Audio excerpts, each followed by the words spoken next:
Assalamu alaikum wa rahmatullahi ta'ala wa barakatuhu. Masu saurare, barkanmu da kasancewa a cikin wannan lokaci da kasancewa a cikin cigaban littafin Ubaid Malik episode na 2.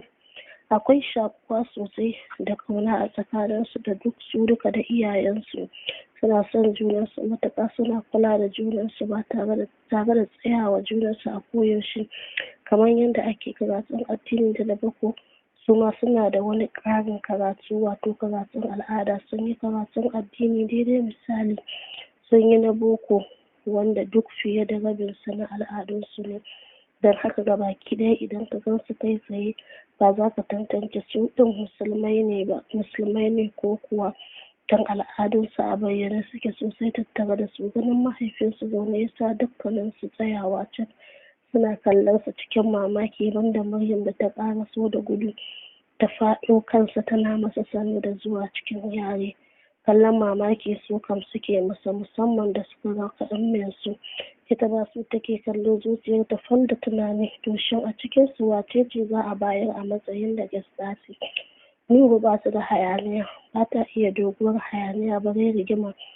Baiwar Allah ba za ta iya da gidan sarauta ba, musamman Dela da ke cike da fitintunu da mulki da sarauta. Saboda yawa da girman Dela ɗin, idan ma an bar ta a nan Dela ɗin, idan kuma asalin can daular da ke ƙasar waje aka kai ta, idan inda asalin sarautar Dela ɗin take, su ba zallan mulkin ta, babu yanda Nura za ta iya rayuwa a cikin asalin zuri'ar Dela. Samsam Nura ba za ta iya ba.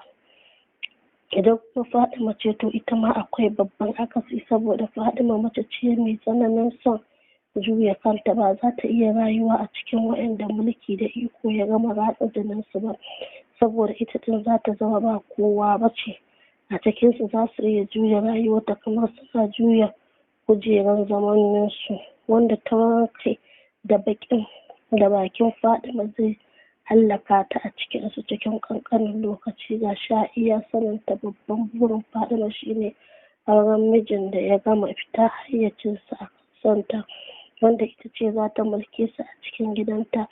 Burinta na biyu, samun gidan arzikin da za ta juya rayuwarta ta more kyawunta, bayyanar da shi duniya ta santa a cikin jerin kyawawa. Shi yasa babban burinta ya kasance auren koda bawa ne daga asalin Dela da ke ƙasar waje, wato Giza. Tana da burin komawa can, don a can ne za ta samu rayuwar da take. Shi yasa take da kyakkyawar alaƙa mai ƙarfi da Ahmed, ɗan babban sarkin fada da ke can Giza, wanda ta shirya ta aminta da aurensa ta bisa Dela ta Giza, ta zai bi mahaifinsa ya same sa a can, wanda sai mai rabo ne ke da sa'ar zuwa can. Numfashi Ammi ta sauke, tana ɗauki kanta daga kansu, suna ƙarasawa ciki da mamaki suke kiran sunan baban nasu cikin bayyana farin ciki da mamaki. Nuru ta ce, Abal, kana lafiya dai? Ina fata. Murmushi ya saki yana cewa, alhamdulillahi nake Nuru, ganin ku na zoyi. Ajiyar zuciya Fatima ta soke, tana karasowa ita ma, saboda har zuciyarta ta fara shiga wani fargaba.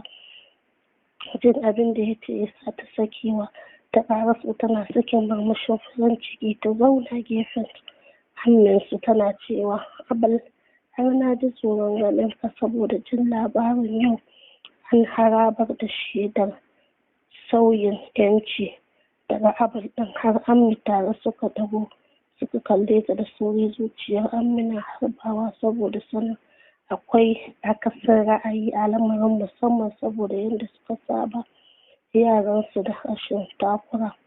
To masu taurari, bari mu dakata a nan. Wannan shine littafin Ubaid Malik na Mamuji a Ski Writers Association. Zafafa biyar. Ina masu tambayar yaushe za a fara? Ina masu jiran ranar tufaƙa ta tazo? Mun zo muku da salo na daban, wanda ba mu taɓa zuwa muku da irinsa ba. Me kike jira, yar uwa?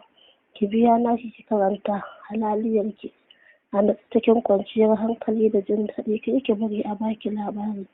Maza mallaki naki ta hanyar da aka tanada domin biya. Littafin da ya so ne mu haɗu a cikin shafi na gaba.